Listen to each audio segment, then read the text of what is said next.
Bonjour à toutes, bonjour à tous. Chloé Delhomme était jeudi 6 novembre 2025 à la librairie Ombre Blanche à Toulouse à l'occasion de la présentation de son nouveau roman paru au Seuil Éditions. Ils appellent ça l'amour. Chloé Delhomme est l'autrice depuis les années 2000 d'une œuvre à caractère autobiographique centrée sur la pratique de la littérature expérimentale, le féminisme et l'autofiction. Bonne écoute.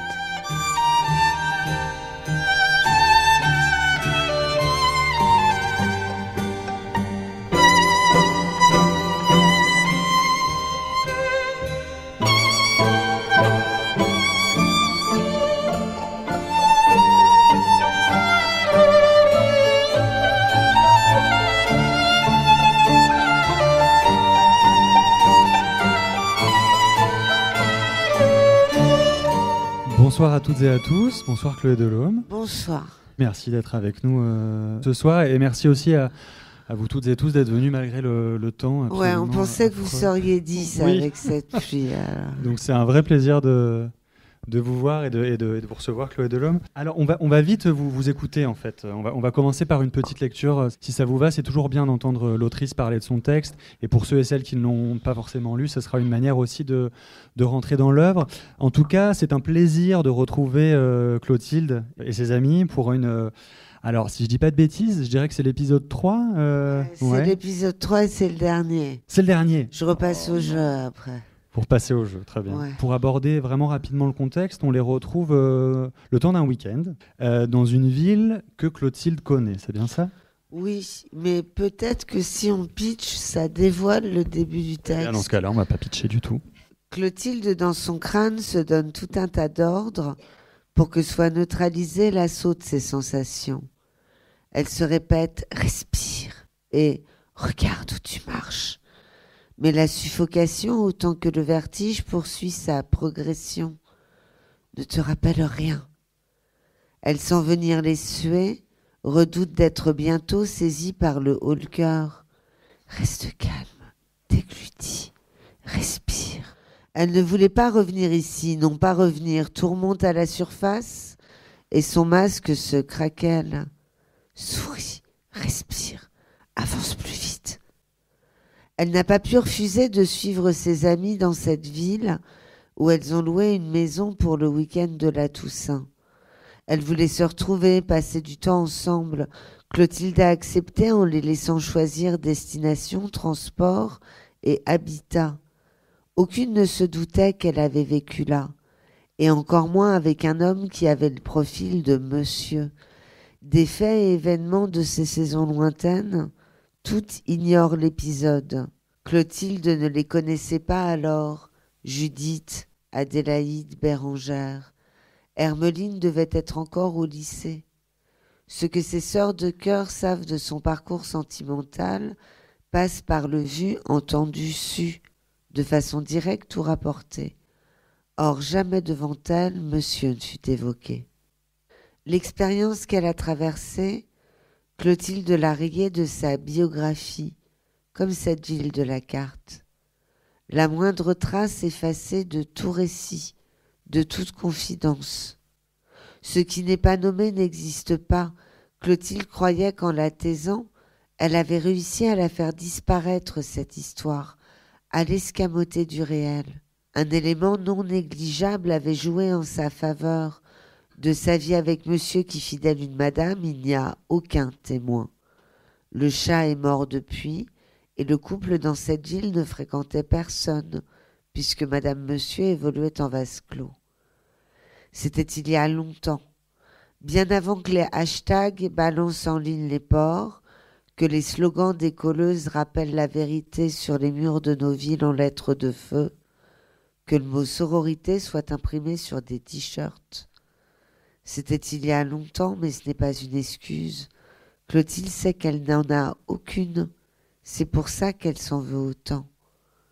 Respire, concentre-toi, respire. L'étroitesse des trottoirs pavés, les vieilles maisons aux toits d'ardoise remplies de familles discrètes qui mastiquent du gigot sous les poutres apparentes, les boutiques closes entre 12h30 et 15h, le silence dense, humide, empoissé de nature, tout, jusqu'au ciel anthracite qui assombrit le fleuve, imbibe Clotilde de gris. Un gris brouillardeux et amer, comme si devant ses yeux le décor se délitait en lui mordant la langue et que bientôt son corps allait en milliers de perles se dissoudre. Un gris qui dégorge et s'infiltre, se change en plomb fondu au contact du plexus, submerge ses poumons, taillade ses ventricules, lacère, sabre, hache ses tripes. L'ennui est une couleur qui noie puis éviscère. Respire, ne tousse pas, ne pleure pas, bouge-toi vite, j'ai dit vite. Une quinzaine de minutes séparent la gare de la location. Le nom de la rue ne lui dit rien, mais le quartier maudit se rapproche. Respire, ça va aller. Les roulettes des valises cognent contre les pavés. Elles avancent en faisant de grandes traînées de bruit. Tu vas y arriver. Clotilde ferme le cortège. Tu dois y arriver. Elle tangue sur les talons de ses bottines pointues qui ne cessent de riper. Tu n'as pas le choix, tu le sais. Elle expulse l'air qu'elle gobe, des grosses bulles pleines de tout, d'angoisse et d'écorchure. Le fracas des roulettes couvre, fort heureusement, ses régurgitations. Essuie-toi la bouche, redresse-toi, épouche-toi le front, tes sourcils goûtent. Devant, au loin, sur la colline, le petit château. Au bout de la rue, le croisement. Clotilde craint qu'une fois dépassé la placette, il ne faille tourner à gauche, juste après la chapelle. Elle invoque les déesses, insiste auprès d'Estia pour que ce ne soit pas le cas. Après, elle est avec ses copines. Il y a une petite blague sur la chanson de La Fée des Lilas, mon enfant, on n'épouse pas ses parents. C'est comme elle avait 18 ans d'écart avec monsieur, c'est une blague de bon goût. Elle passe devant la maison. Il y a une fenêtre qui s'ouvre. Une odeur d'oignons frits dans le beurre, d'ail, de viande chaude. Une des fenêtres sur rue est ouverte. De la vapeur s'en échappe. Des voix aussi. Celle d'une femme qui s'excuse et une autre plus grave, affreusement familière. Le corps de Clotilde se raidit et ses jambes se dérobent. Sa valise lui tient lieu d'appui. Bien sûr, elle se doutait qu'il serait encore là, monsieur, qu'il serait toujours là, dans son immense maison qu'il ne quittera jamais, répétant les mêmes scènes comme le ferait un spectre des décennies après. Ses remarques qui cognent au mur en poltergeist, sa frustration qui gronde, ses reproches qui déferlent, le silence qui suit. Ainsi, dans cette cuisine, quelle que soit la vivante devenue sa madame, pour monsieur le rôti sera toujours trop cuit. Au prix où il filait, si c'est pas malheureux, ça lui fait mal au ventre. Ça l'effraie également. Comment lui faire confiance si elle est incapable de se servir d'un four ? Voilà, on a les éléments. Donc on l'a compris, Clotilde retourne dans un endroit qu'elle connaît, qu'elle a quitté depuis des années, et elle revient dans cet endroit avec cette fois-ci un masque, ou en tout cas un visage qui a l'air d'avoir disparu. Oui, j'ai coupé ma super métaphore filée. Elle a un masque, elle se regarde dans le miroir arrivée dans la maison de location et elle a plus de visage, parce que la honte lui a arraché. Et le paragraphe où c'est dit est plutôt bien fait. Et magnifique. Mais oui, elle a plus de visage au sens propre du coup, et toute la question va être si la honte change de camp, elle la lui rendra peut-être. Et quel lien vous faites justement entre la honte et le fait d'avoir ou non un visage ? Parce que ça vient d'Espitalier, ça, de Jean-Michel Espitalier.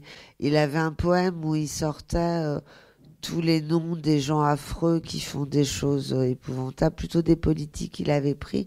Et ça finissait à chaque fois par plus de visage, plus de visage. Parce que la honte, la rage, c'est appliquer une image de façon concrète, quoi. Et son visage, il est perçu comment par ses amis alors Elle a un masque fait de plâtre et de poudre de riz où elle sourit, elle masque, quoi. Elle masque au sens propre aussi.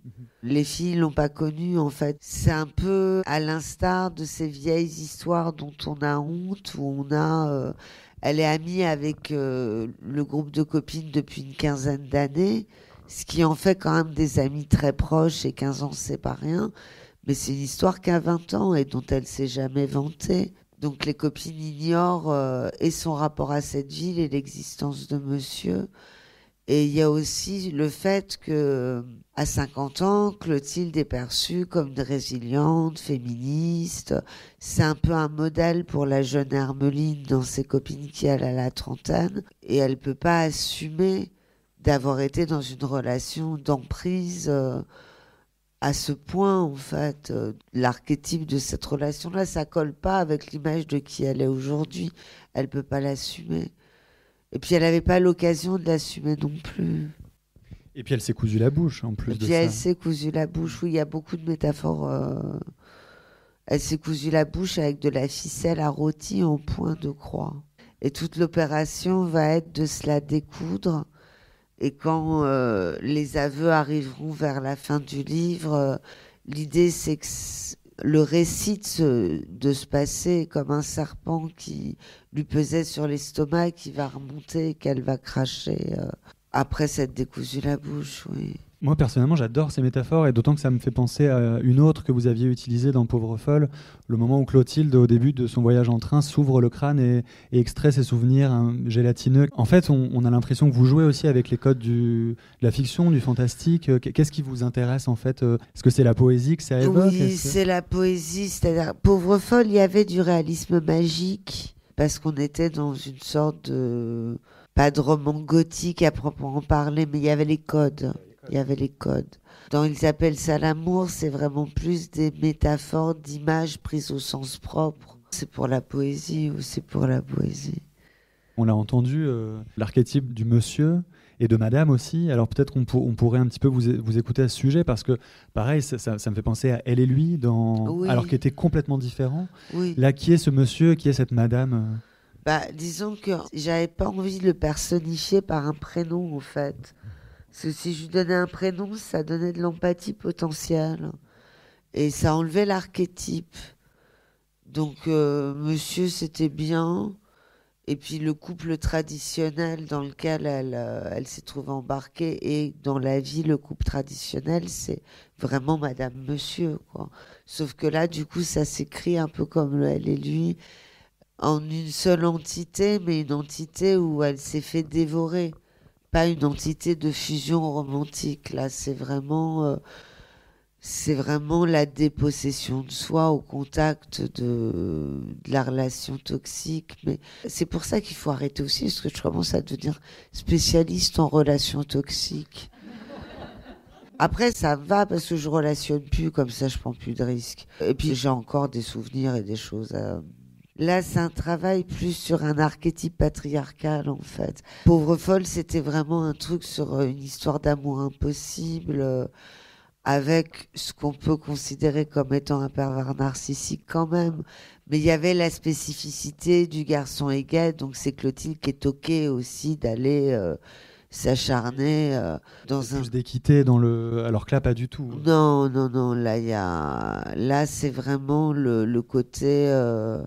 Qu'est-ce qui se passe quand on est précaire? C'est important, parce que je voulais aussi qu'avec ce livre, on rappelle à quel point la précarité joue un rôle dans l'encouplement, au même titre que l'abandonnite, en fait. Et je voulais plus travailler sur la relation d'emprise traditionnelle du couple traditionnel avec l'ascendant du « ça va te faire du bien ». Qu'est-ce que c'est que le patriarcat qui se dit bienveillant, le sexisme bienveillant? En tant qu'individu qui a beaucoup de mal à porter des choses lourdes, j'ai tendance à laisser faire le sexisme bienveillant. Et voilà où ça mène. C'est faire dans une relation, c'est ça? Ouais, moi je suis du genre, je sais rien porter, je suis gourde avec tout. Quand j'étais en couple hétérosexuel, et même pas que hétérosexuel, l'autre il se transforme très rapidement en assistant de vie. Hein. Mais quand on fait ça, du coup on perd obligatoirement de la marge d'autonomie derrière, puisqu'on est dépendant.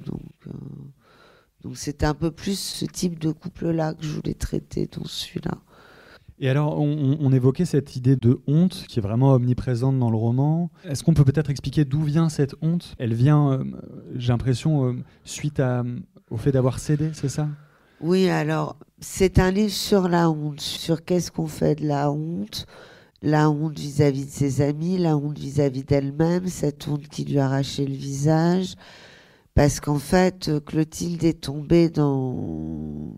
il y a tous les stades, elle est évidée d'elle-même peu à peu, et ça va jusqu'au viol conjugal, puisque ce qui est assez logique, puisqu'elle finit complètement objectivée.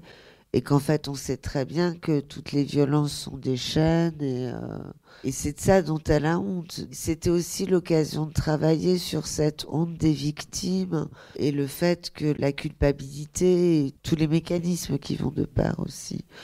En fait, c'est un peu je dis pas que c'est mon dernier objet féministe frontal, mais ce qui est certain, c'est que dans l'époque actuelle, c'était le dernier outil que je pouvais donner avant que tout se barre en sucette, peut-être. J'ai très très peur qu'on soit bâillonné dans pas longtemps. Et du coup, je voulais donner des clés par le biais d'un roman et pas d'un essai comme j'avais pu le faire avec mes bien chères sœurs pour la sororité, pour que ça passe crème, histoire que Madame Tout-le-Monde se rappelle le soir que même si elle est en conjugalité, son corps c'est pas un open bar en fait. Ce qui est un truc qui a tendance à... Alors peut-être pas chez les jeunes générations parce que la notion du consentement est... Mais moi, je suis de la X, j'ai 52 ans et je sais que pour la X et les boomers, c'est pas le cas. Il y a une sorte de protocole même de couchage. Enfin, quand l'homme a envie, il y va et la fille, au mieux, elle regarde le plafond ou elle essaie de s'en sortir en disant qu'elle est très très fatiguée. Et là, en général, le très très fatigué, ça ira vite. Donc bon, c'était un peu là-dessus que je voulais travailler. Alors vous évoquez plein de choses là qui me donnent envie de rebondir. La première à laquelle je pense, c'est cette notion de génération. Parce que, alors on l'a pas encore dit, mais je pense que vous en êtes rendu compte, il y a énormément d'humour dans votre texte. Oui, non, le sujet, comme souvent, le sujet est sordide, mais il y a des blagues. C'est pour ça qu'on adore lire. Sinon, on ne s'en sort pas. Il y a une scène qui me reste en tête que j'ai trouvé absolument géniale. C'est au tout début, quand les filles s'installent pour préparer l'apéro, pour préparer à manger. Et alors, je sais plus si c'est Clotilde, mais il y a une chanson qui va passer, qui s'appelle Petite Lady. Alors, moi, je ne connaissais pas cette chanson. J'ai découvert quelque chose d'assez incroyable. Et ça va être l'occasion pour Hermeline, justement, de vous confronter, vous, cette génération, la génération X, et peut-être vous inviter à votre déconstruction d'une certaine manière aussi. Oui, tout à fait, c'est ça. C'est dans la bande des copines, elles ont 50 ans, sauf Hermeline qui en a 30. En plus, Hermeline, elle est afroféministe, elle est racisée, donc elle est dans l'intersectionnalité, pas les autres. Il y avait ça aussi, confronter les types de féminisme. Et Hermeline, elle comprend pas les vieux tubes des années 80 qui sont souvent assez problématiques au niveau des paroles. La petite Lady de Vivien Savage, elle n'est pas ultra problématique, c'est un gros relou. Le type, c'est juste un gros relou. C'est un importunateur, c'est pas non plus Mélissa, métisse d'Ibissa. Oui, au cœur de loup. Voilà, oui, ou le truc où on va forcer, c'est merveilleux et elle attend que ça.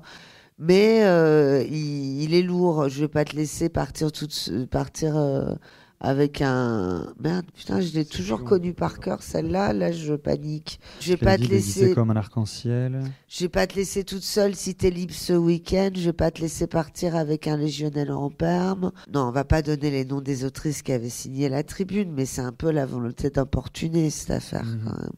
C'est la grande liberté d'importuner. Évidemment, Hermeline hallucine, elle comprend pas pourquoi est-ce que cette chanson est reprise en chœur par ses copines alors que c'est une aberration. Et par ce petit biais-là, ça montre aussi que...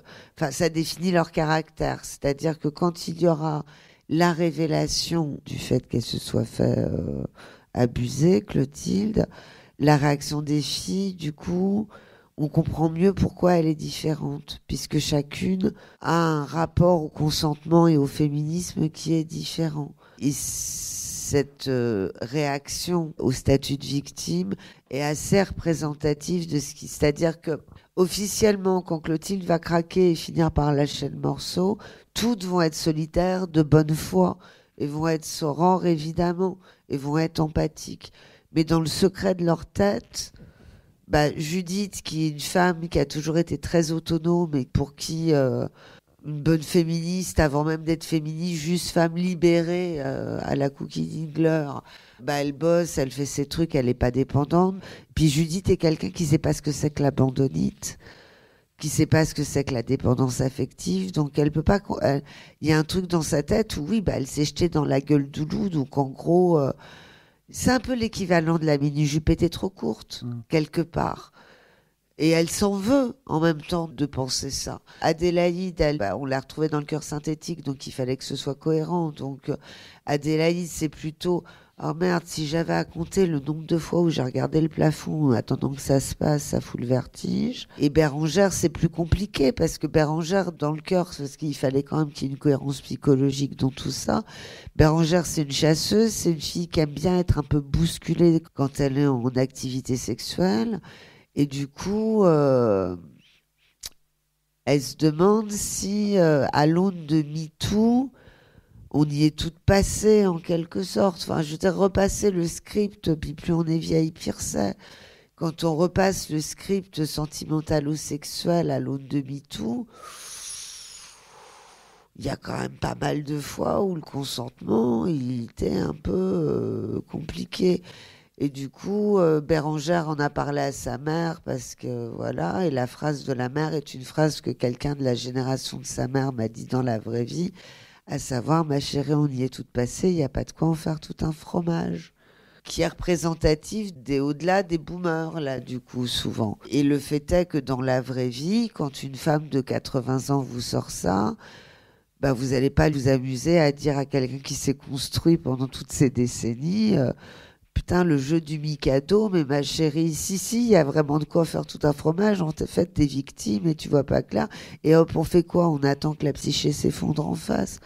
Moi, j'ai beaucoup de clémence et d'acceptation des femmes vraiment âgées qui veulent pas entendre. Je les prends pas pour des réacs comme je prendrais pour une réac une femme de mon âge ou de moins. C'est difficile de réaliser qu'on a été floué. C'est comme...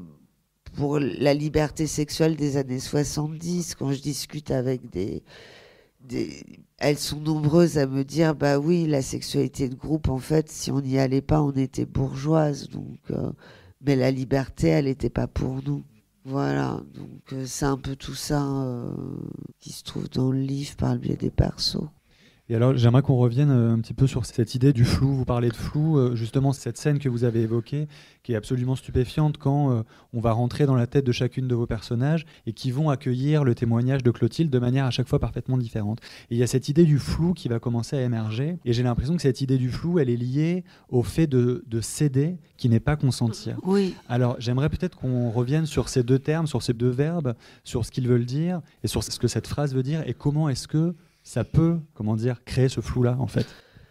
C'est un livre qui est sur la question du consentement forcé, en fait. C'est-à-dire que la seule de viol, elle est courte.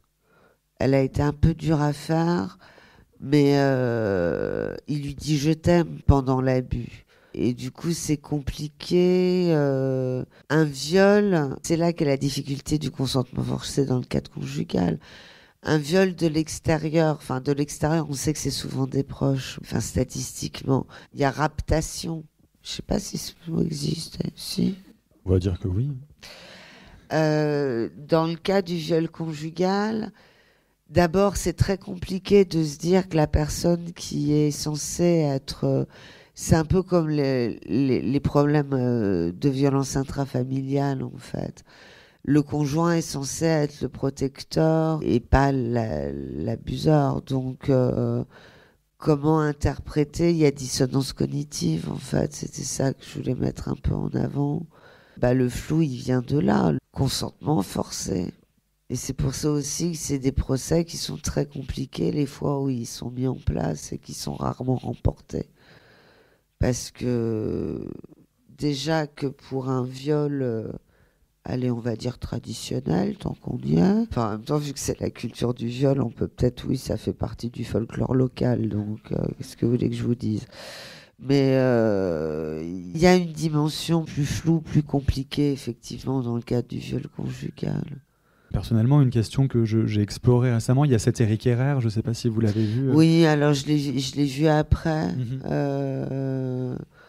C'est exactement ça. On se rend compte que c'est pas clair pour tout le monde en fait. Non, c'est un viol conjugal chez un couple qui est quand même d'âge assez avancé quand la femme craque et que ça fait des années qu'elle subit tout ça et le mari tombe de sa chaise dans un premier temps. À la fin, on voit qu'il ment, mais le mec tombe de sa chaise alors qu'il a forcé sa femme pendant des décennies, y compris alors qu'elle venait de se taper une épisiotomie et qu'elle n'était pas censée avoir des rapports pendant des mois. Et le type tombe parce qu'il tombe de leur chaise. Parce que le monde leur appartient comme les corps qui s'y trouvent et a priori l'accompagnent encore plus. Enfin, j'ai encore passé pour la misante de service, mais les stats sont là, quoi.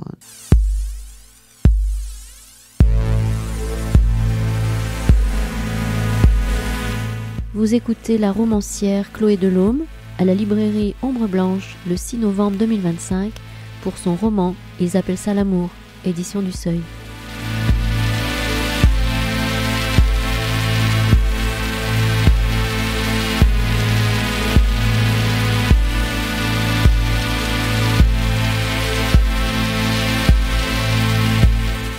Parlons peut-être quand même de votre écriture, qui est aussi importante que le fond, bien évidemment. Je vais vous faire réagir sur une de vos propres phrases dans votre texte que je trouve très éclairante et amusante. Vous dites « Clotilde trouva le travail de monsieur intéressant, utile et courageux, mais servi par une écriture sans relief, dépourvue de tout effet stylistique, ayant recours à l'oralité par souci d'être perçue dans le coup ». C'est quelque chose qui vous agace, ça, non? J'ai l'impression Ah ouais, non, mais moi je suis... Non, mais après, là, du coup, je vais paraître beaucoup moins sympathique. Non. Mais je suis une aléatola sur la stylistique. Monsieur est historien dans le livre, donc c'est normal qu'il n'ait pas une écriture littéraire dans ses... Mais il y a des choses qui me rendent ma boule. L'usage du point d'exclamation à tout va est quelque chose qui me... Qu'est-ce qui vous dérange là-dedans? C'est un aveu de faiblesse, hors dialogue. Un point d'exclamation dans une phrase, c'est quoi? C'est qu'on n'a pas su la tourner de façon assez forte pour qu'on soit obligé de le souligner. Faulkner disait que c'était quand on ricanait de soi-même. C'est ça. C'est comme quand on rit de ses propres blagues. C'est très malaisant. Non, ce qui m'agace le plus en ce moment, mais on s'en fout parce qu'il y a le retour de la poésie, des hybrides. On a Laura Vasquez qui fait un carton, donc c'est des très bons signaux. Mais à côté de ça, le renouveau de la langue blanche. Alors ça, c'est des barres de rire par terre, quoi. Le renouveau de la langue blanche. C'est pas une langue blanche qui nous propose, là, y compris les petits jeunes qui ont été primés pour certains. C'est de la langue anémiée. C'est pas exactement la même chose. Donc la langue blanche, c'est quelque chose qui est différent encore une fois. La langue blanche, c'est une écriture qui se veut économique, clinique, ça a une historicité. Là, on nous balance de l'oralité un peu redressée. À un moment donné, les gens qui ont choisi de faire de la langue blanche, c'est pas parce qu'ils étaient incapables de faire une métaphore filée. C'est parce qu'ils trouvaient qu'une métaphore filée, c'était bourgeois ou j'en sais rien. Enfin, il y avait une position là-dessus. Là, on se retrouve souvent, surtout que l'autothéorie, c'est pas l'autofiction. Il n'y a pas une exigence de travail esthétique. Donc, vas-y, j'ai un problème, je raconte ma life. Tranquille le chat, comme si on était au café. Sujet, verbe, complément, petit adjectif anticipé. Et les livres, c'est Jean Dernalier. Moi, ça vole dans la pièce, quoi. Mais après, il y a tellement de propositions en face que c'est pas si grave. J'étais un peu inquiète avant la rentrée, mais je sais pas, il y a le d'Abrigeon, il faut que vous lisiez Tomber des étoiles. Là, le d'Abrigeon, il est super. Regardez maintenant, mais très bien, ouais. Le d'Abrigeon est super, le Justine Arnal, Rêve d'une pomme acide, est très intéressant. Il y a une assez bonne rentrée. L'année dernière, j'avais envie de me suicider, hein. Mais là, cette rentrée de septembre, elle est très bien. Et avec des hybrides dedans, avec des gens qui ont de la stylistique et qui peuvent aussi raconter une histoire avec de la stylistique. Parce que moi, les histoires, je m'en fous, mais les gens normaux, ils en ont besoin. Non, mais parce que après, les trucs que j'aime bien aussi, souvent, pour les personnes qui ont besoin de narration, et ça se comprend, souvent, c'était compliqué de leur faire passer... aller donner du Guyotat, ça fait un peu élitiste connasse aussi, à un moment donné. Là, il y a de quoi, mais il faut aller vers les hybrides. Les romanciers purs, là, pour l'instant, c'est un peu foutu, quoi. Qu'est-ce que vous entendez exactement par hybride? Les hybrides, ça va être un travail qui est à cheval entre... c'est ce qu'ils appellent le roman poétique. Quand j'étais petite, on disait les écritures expérimentales. Maintenant, plus personne ne l'utilise. On dit non, ce sont les hybrides. Alors, moi, je fais ce qu'on me dit. Vasquez, c'est une écriture qui est hybride pour le roman, par exemple. On a une densité poétique forte et en même temps, il y a une trame narrative qui est un peu barrée, mais on a une trame narrative. Il faut surveiller de très très près le catalogue Corti. Ils sont super forts. Là, Sporen, c'est extraordinaire au niveau de la langue. J'ai oublié le nom de l'écrivaine, mais c'est très très beau. Vous, votre rapport à l'écriture, à l'hybride, à la poésie, on sent quand même depuis vos premiers romans une évolution. Vous vous êtes peut-être éloigné un petit peu de cette expérimentation. Oui, mais parce que je crois que celui-là, c'est le 33e livre. Alors dedans, il y en a des tout petits. Mais chaque livre étant une expérience... si je disais expérience formelle, disons, je dirais... exercice formel plus qu'expérience, j'exagère un peu. À un moment donné, le style pour le style, j'avais fait le tour aussi. Et puis quand j'ai fait Les Sorcières de la République, je me suis rendu compte que je maîtrisais pas très très bien les outils académiques de la narration en fait. Et avec Les Sorcières, ce livre m'a pris beaucoup de temps. C'est-à-dire que j'étais contre l'hégémonie du roman. Je considérais que... Puis bon, quand j'étais plus jeune, j'étais gravos aussi, l'hégémonie du roman, parce que le roman, c'est un peu fasciste, j'étais très en forme. La nature aussi, c'était fasciste, c'était un grand tout. J'ai été obligée à un moment donné de me rendre compte que j'étais contre certains outils. Je veux dire, la narration traditionnelle, la marquise sortie à 5 heures, comme disait Breton. Mais sauf qu'en fait, j'étais pas capable de le faire quand il s'agissait de le faire. Donc, à un moment donné, je me suis quand même posée en me disant, on va peut-être acquérir les outils conventionnels sur lesquels on crache pour les déstructurer de l'intérieur et pas juste en contournant ces outils-là et en les refusant. Du coup, après Les Sorcières, il y avait Bien chère sœur et après, c'est Le cœur synthétique, qui là utilise des outils narratifs parfaitement traditionnels, mais pour faire une parodie. Et il y a aussi le fait que je sois passée par le scénario de film aussi. Ça a été une formation de 2019 à 2023. Ouais. J'ai travaillé pour Capricci, qui est la maison dans la tourmente en ce moment, vu qu'il y a eu des énormes dossiers qui sont sortis. J'ai fait des films de genre, des scénarios de films de genre qui n'ont pas été financés, on n'a pas trouvé les financements, mais j'ai fait les 4 versions à chaque fois jusqu'au dialogué. Et du coup, l'écriture scénaristique, on est obligé d'embrasser tout ce que je refusais de travailler par ailleurs. Ce qui explique qu'il y a quand même plus de contrôle.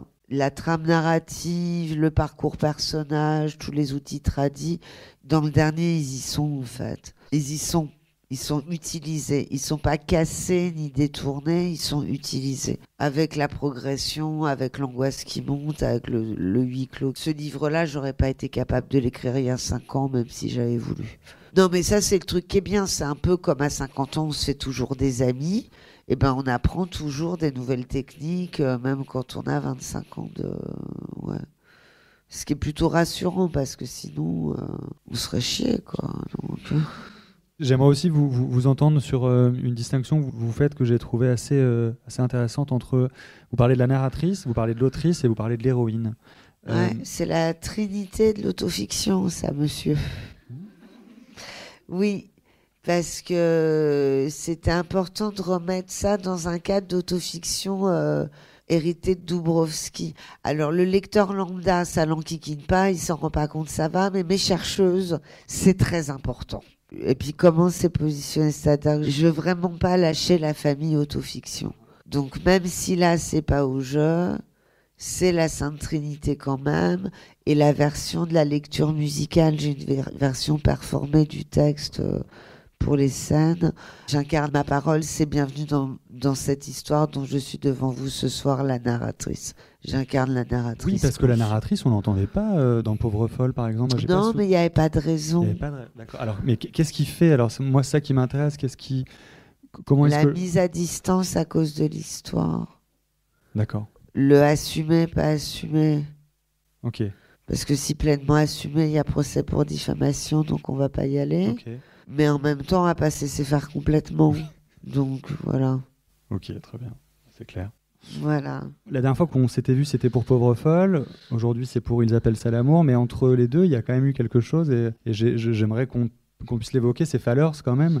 Ah mon Dieu, j'avais complètement oublié. J'étais là maintenant, qu'est-ce qui se fait? Elle va me parler du disque. Oui, il y a eu Fallers, il y a eu Fallers. Bah, Fallers, en fait, c'était parti de l'expérience ciné, justement. Quand je travaillais en scénario, il y a eu une collection de courts-métrages qui est sortie qui s'appelait Nouvelle Héroïne, où Ovidie a fait d'autres chats à fouetter. Et du coup, on m'a dit, tu peux faire un cours si tu veux, dans le cadre de cette collection. Donc, j'ai réfléchi à un concept et je me suis dit, Nouvelle Héroïne, de nos jours, c'est quoi? C'est en lien avec MeToo. Bah, elles ont le super pouvoir de faire sauter les bites des prédateurs. Ça paraissait logique. Donc, du coup, j'ai commencé à l'écrire en court-métrage. Le CNC a refusé. Ils m'ont fait réécrire 3 fois Les Chacals. J'ai présenté 3 fois le dossier. Ah ouais. Un peu se représenter, c'était dégueulasse. C'est-à-dire qu'ils assumaient pas de dire non. Parce qu'ils savaient que ça allait faire genre, vous voulez pas qu'on touche à la phallocratie. Du coup, ils m'ont fait cavaler de session en session. 3, c'est très rare. 3 peut se représenter, c'est rare. Non, ils m'ont fait courir jusqu'au bout du goût pour dire que non. Les régions, hors de question. Du coup, le cours s'est pas fait. Et je suis têtue. Donc, je me suis dit, bon, bah, je peux pas... je suis allée chez Point Seuil, Point Féminisme, là où j'avais fait le recueil sororité. Et, j'ai raconté à la directrice mes déboires en disant, mais quand même, c'est une petite fable qui pourrait donner un petit livre. Parce que je voulais pas non plus que ça soit un livre qui soit pris... je voulais pas casser ma trilogie chez... Bernard Comment me l'aurait pris chez Fiction et Compagnie, je pense. Parce que il était pas content que je le fasse ailleurs. Donc... Mais ça reste dans le groupe. Mais du coup, oui, j'ai fait Fallers. C'est un livre qui s'adresse quand même plutôt... C'est une blague pour les jeunes filles, je pense. Donc c'est... Pour ça aussi, c'est une collection de poche. Le bouquin, il est à 9 balles. Ça joue. C'est un geste pop. C'est rigolo. Soudain, des filles et des femmes ont le pouvoir de faire éclater, imploser précisément, le phallus des prédateurs. Mais il faut qu'il y ait eu agression en premier. Bon, là, je travaille sur l'adaptation ciné qui va probablement jamais trouver de financement non plus. Mais je suis têtue. Mais je m'en suis sortie avec le clip, oui, c'est ça. C'est-à-dire que comme j'ai pas pu faire les images, j'avais fait un disque qui allait de pair, puisque dans Fallers, les filles ont un groupe de musique et du coup, il y a des chansons, du coup, il y a l'album qui va avec. Et dans le livre, il y a un QR code pour qu'on accède sur Internet aux chansons. Du coup, il y avait la possibilité de faire un clip où on voit les Fallers et on voit les explosions. Là, le CNC Clip, ils ont bien voulu, mais il manquait des sous, donc j'ai fait un crowdfunding. Et le clip existe, et les explosions, enfin surtout une, sont assez réussies. Je suis très contente, en fait. Ça, c'est fait. Mais en long métrage, ça serait plus intéressant quand même, parce en long métrage, ça pourrait donner une sorte de... Je vois plus, pas les X-Men, mais un peu Spider-Man version, ouais. Enfin, je suis dessus, mais ça va être long et pas sûr que ça aboutisse. Mais le clip, c'est déjà bien. Si vous l'avez pas vu, ça s'appelle Ouin Ouin Boogie, le clip. Faut faire Ouin Ouin Boogie clip. Il y a Léonida en la mort qui fait l'héroïne dedans, qui est une comédienne super. Une dernière question. Vous nous avez dit au tout début de l'entretien que c'était le dernier épisode de ce groupe d'amis. Une question toute bête sur les personnages. Comment est-ce qu'elles vous ont accompagné dans votre processus d'écriture? Est-ce qu'elles vous accompagnent en dehors? Qu'est-ce que c'est de leur dire au revoir à ce moment-là? Comment est-ce que vous voyez les choses? Non, mais en fait, c'est des décalques des copines de la vraie vie que j'ai fait fusionner. Donc, il n'y a pas d'au revoir. Il n'y a pas. Et puis, je dis que là, je veux plus, mais c'est surtout parce qu'en fait, j'ai commencé à travailler sur d'autres objets qui sont au jeu. Et puis, parce que j'en avais marre du jeu quand je suis passée au cœur synthétique. Et là, j'ai envie d'y retourner. Okay. Là, en fait, je travaille sur une commande pour la collection Manu au musée. Ah, génial. Ouais, où j'ai choisi le musée d'art et d'histoire de l'hôpital Sainte-Anne, ce qui me permet d'avoir trouvé le titre le plus sympa et prime sautier de la Terre, à savoir Papa debout dans le couloir. Le livre va être sordide. Et c'est pour bientôt, ça? Bah, en fait, le problème, c'est que comme il y a beaucoup de backstory sur la santé mentale, enfin, en gros, je suis bipolaire, mais à tendance psychotique. Donc, quand ça vrille, il y a de la déréalisation et il y a de l'hallucination avec la vision de mon père qui me vise, puisque pour le féminicide, avant de zigouiller maman et de se faire sauter le caisson, il m'a visé assez longuement. Donc c'est sur cette hallucination et qu'est-ce que c'est que la psychose, etc., etc. Donc bah moi j'ai bossé de mon côté, je me suis avancée cet été avant de passer la nuit. Et puis bah là, Sainte-Anne ne répond plus. Bah, la directrice du musée, je sais pas, elle a autre chose à foutre, elle répond pas. Donc ça va avoir lieu tôt ou tard, mais bah, moi j'ai besoin de bosser tout le temps. Donc comme j'étais bloquée, j'ai commencé le livre pour le Seuil plus tard. Et là je travaille sur... alors je sais pas exactement comment je vais prendre la trame narrative. Toujours est-il que c'est sur ma rencontre et mon amitié et Maud Christen, qui est la plus grande voyante et spécialiste de l'oracle béline, qui maintenant habite en Uruguay. On s'appelle 5 heures par jour. Elle me transmet son savoir en termes de voyance et de cartomancie. Je suis son élève, là. Okay. Donc je sais pas exactement... Il s'agira de parler des arts divinatoires, il s'agira de déconstruire et d'atomiser la pensée positive et placez votre intention et faites votre demande à l'univers, parce que ça a fait des ravages. Ça va bien défoncer Jodorowsky et sa façon de bosser le tarot, qui est un peu vas-y que j'ai vide de toute spiritualité, le truc. Ça va un peu gueuler aussi pour rappeler qu'une sorcière, c'est pas juste une femme de gauche qui éventuellement n'a pas d'enfant, et que c'est pas non plus en se tartinant de sang menstruel et en tapant dans un tambourin que ça fait avancer les trucs. Je pars en Uruguay la rejoindre au mois de mai. Je sais pas encore quelle forme va prendre le livre, mais j'ai signé le contrat, c'est acté, je vais travailler là-dessus. Et je sais pas encore exactement sous quelle forme. Et ça sera au jeu, du coup. Voilà. Alors, peut-être juste une dernière chose, parler du jeu et du il, parce que quand on n'écrit pas, c'est pas forcément aussi clair et limpide, cette distinction que vous faites. Et ce que ça implique dans votre... le processus, c'est pas vraiment le même. C'est-à-dire que quand on écrit OL, le perso est tenu à distance. On n'a pas à assumer ce qu'il fait. C'est un masque fastoche. Alors bon, moi c'est sûr que Clotilde, je me la trimballe depuis 2004 et tout le monde est au courant que c'est un double. Mais ça permet aussi des décalages avec la bio. On n'a pas exactement la même bio non plus. Ça permet des libertés avec la vérité. En fait, les 3 derniers, pour moi, c'est de l'autofiction impure. C'est comme ça que je l'ai vendu à mes universitaires. De l'autofiction impure. Avant, c'était de l'autofiction expérimentale et au sens où je me mettais en situation, j'habite dans la télévision, je me suis foutue devant la télé pendant 22 mois, je crois, parce qu'il y a 22 versets dans l'Apocalypse. Non, mais j'ai eu des idées, des fois. C'est vrai qu'il a été prescrit, ce livre. On a des scolaires qui sont venus nous le demander. Ah bon ? Ouais. Des lycéens ou des... je sais plus, et comme il existe uniquement, c'est chez Vertical, non, c'est ça ? Ah, mais il est en Gélu aussi. Il est peut-être plus dispo en Gélu. Ah ouais, ils l'ont pas retiré. Donc il est obligé de... Ah, c'est drôle, mais c'est très bizarre, parce que c'est une sorte de carnet de bord de ce que la télé fait. Enfin, qu'on est quoi, 2007, un truc comme ça. On est à l'époque de l'histoire du neuromarketing. C'est l'époque où ce que nous vendons à Coca-Cola, c'est du temps de cerveau disponible. On est à l'époque du début de la Starac, avec le maire Sarkozy de la Marie-Lélis et Nicolas Saliagas qui dit « N'oubliez pas de voter, et pas que pour les élèves, c'est important de voter ». Et on est sur Sarkozy avec Papivoise et tous ces trucs-là. Enfin, ça va leur faire bizarre aux enfants de voir Sarkozy qui est en prison maintenant, c'est rigolo.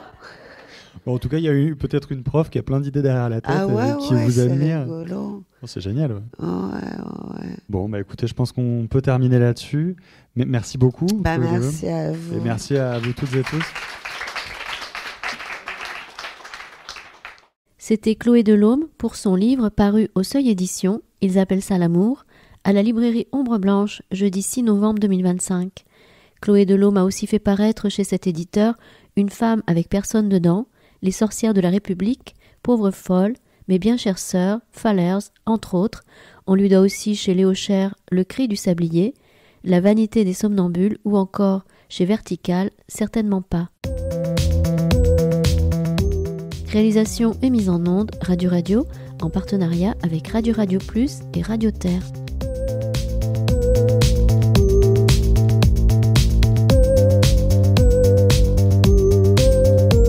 C'était un hétéro alpha, un resto après le cinéma.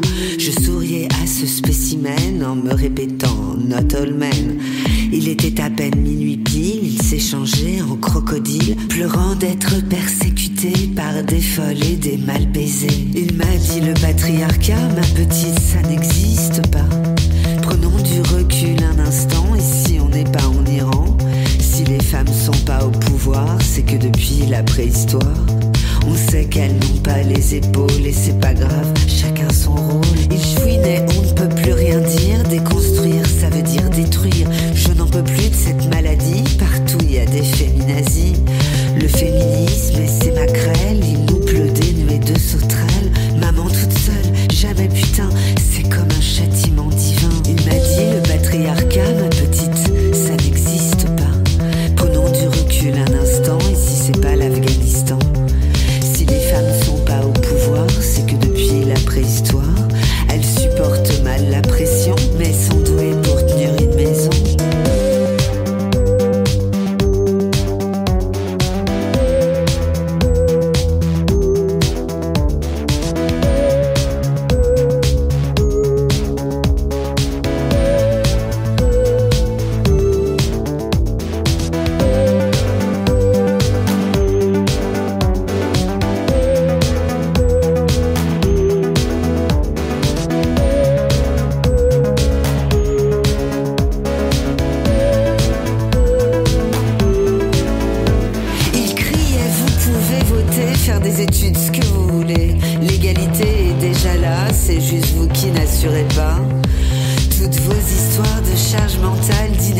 Salariale, de grandes invisibilisées, c'est un truc pour vous rassurer. Il m'a dit le patriarcat, ma petite, ça n'existe pas. Prenons du recul un instant, ici on n'est pas en Iran. Je lui ai rappelé un pouvoir qu'on a depuis la préhistoire. Il hante petit et grand garçon, le fantasme de castration. Il m'a dit